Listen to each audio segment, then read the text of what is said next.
Spirit's book, Return from the Corporeal to Spirit Life. We're delighted to have you here at Your Spirituality, our YouTube channel devoted to offering insightful content on spirituality. This is video 13 of a series dedicated to exploring and understanding the Spirit's book, a cornerstone of the Spiritism doctrine. In this episode, we will review the Return from the Corporeal to Spirit Life chapter, covering questions 149 to 165 about the soul after death. What happens to the soul after a person dies? After the death of the body, the soul becomes a spirit and returns to the world of spirits.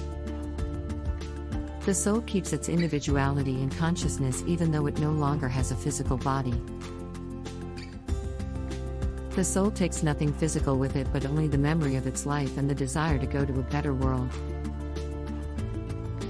Some people think that the soul becomes part of a universal whole, but this is not true because the soul retains its individuality. We know this because spirits communicate with us and have their own unique personalities. Eternal life refers to the life of the spirit, which is eternal, not the life of the body, which is temporary. The life of purified spirits who no longer need to suffer could be called eternal happiness. How is the process of the separation of the soul from the body?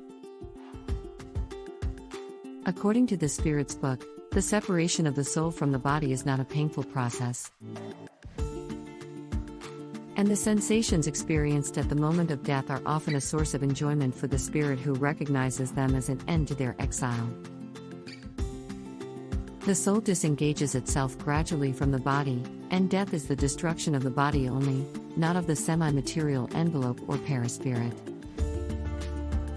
The perispirit separates itself from the body when the organic life ceases, and this separation is not instant.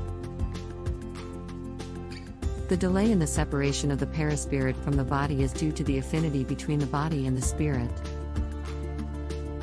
which varies depending on the preponderance of materiality in the spirit's affections during their life on earth. The soul sometimes experiences an aspiration or ecstasy at the moment of death, giving it a foreglimpse of the world it is about to return to. Sometimes, spirits can have such a strong attachment to the physical body that their separation from it is delayed, leading to a painful perception of the body's decomposition. The body does not experience any consciousness after the moment of the separation from the soul. In some cases, the soul may leave the body before the last agony comes on, and the body may continue to live for a short while due to the heart's circulation. Finally, the sensation experienced by the soul when it recovers its consciousness in the world of spirits depends on circumstances. And the spirit may find themselves in the company of those whom they knew upon the earth, who died before them. When a person dies, their soul does not immediately regain self-consciousness. It takes some time to recover from the confusion that obscures their perceptions. The length of this state of confusion varies depending on the person's level of purification in life.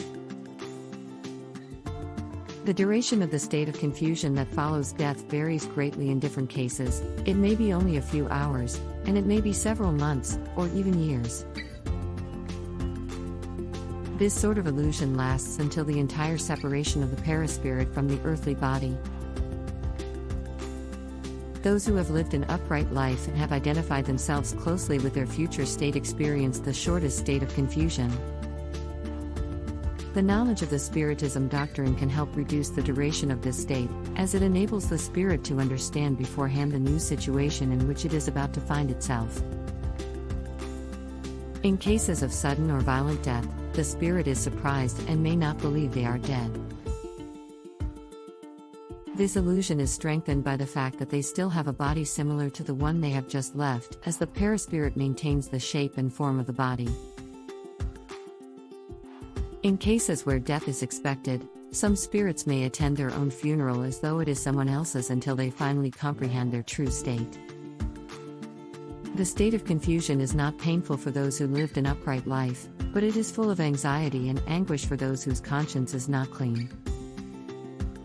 In cases of collective death, each spirit goes their own way or only concerns themselves with those they have an interest in. Key takeaways from the return of the corporeal to spirit life. After death, the soul becomes a spirit and retains its individuality and consciousness. The soul takes only the memory of its life and desire for a better world, not physical possessions. Some believe the soul becomes part of a universal whole, but instead spirits do retain their unique personalities. The separation of the soul from the body is not painful and can be enjoyable for the spirit. The soul experiences confusion and illusion after death, varying in duration depending on purification in life. Spiritism can help mitigate the confusion disincarnate souls experience, as people become more aware in life of what will happen to them during their passing. The teachings of the Spirit's book remind us that death is not an end but a transformation, and that the soul continues to exist beyond the physical body. This understanding can bring comfort and hope to those facing the loss of loved ones and to those contemplating their own mortality. We can find strength in the knowledge that our actions in life can influence our state after death, and that we have the power to shape our spiritual destiny through our thoughts, actions, and beliefs.